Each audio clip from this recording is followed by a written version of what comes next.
Guys, here's si Sir David. Hi guys. Hello.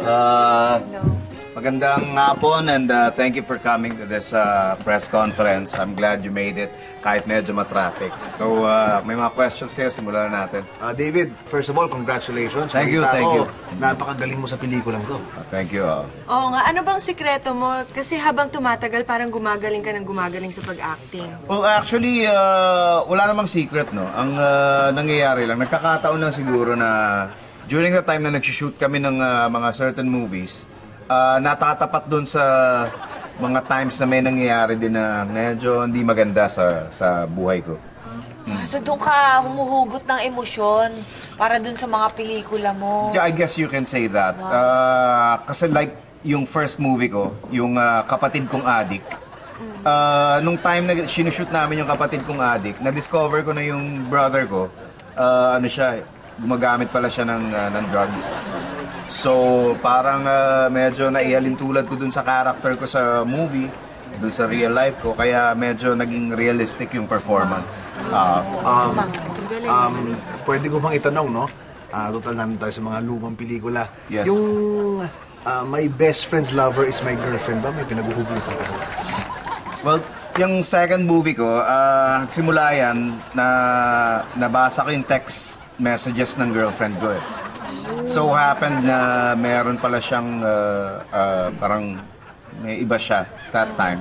And turns out, yung best friend ko pala. Taga showbiz din yun, pero hindi ko lang babanggitin kasi tuwing babalik. Gusto ko maging anonymous na lang siya. You'll find out about him sooner or later. Pero yung time na yun na sinushoot ko, talagang grabe yung sakit na naramdaman ko. Doon ko'y binuhos lahat. Kaya again, yung acting is very realistic. Yes, sobra. What about your third movie, yung Goodbye Inay? Yes. Ano yung pinaguhugutan mo doon? That probably is the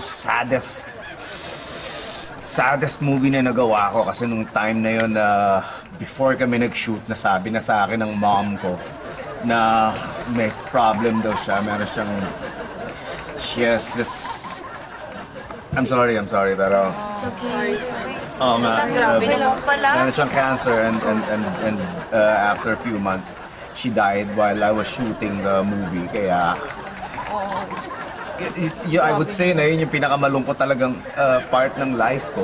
So, kaya maraming awards na nakuha yung movie. It's because of that experience na iparallel ko lang sa Congrats na rin. Thank you. Sorry dun sa Grabe naman pala question. yun. Sorry. Pinagdaraanan mo para makagawa ng magandang pelikula. So happen na ganun nga. But again, on a lighter note, no? Balita namin, sobrang galing mo sa pelikulang to. We're excited to watch it. Pwede mo bang sabihin sa amin kung anong pinaguhugutan mo sa pelikulang to? Wala naman akong pinagugutan. Sabi mo na natataon na pag may ginagawa kang pelikula, may pinaguhugutan ka. Yes. So dapat meron dito. Pero for this movie, wala akong pinagugutan dito. Kasi sabi sa amin ni Direk, sobrang galing mo raw dito. Ayaw mo lang I refuse to answer that question. Realistic daw. No, seriously, ano yung pinaguhugutan mo dito? Ano ba? Pag sinabi kong wala akong pinagugutan, wala! I refuse to answer that question! Ayokong sagutin yan! Di ko kailangan sagutin yan! Ano ba yung title ng movie? Ay, Bading.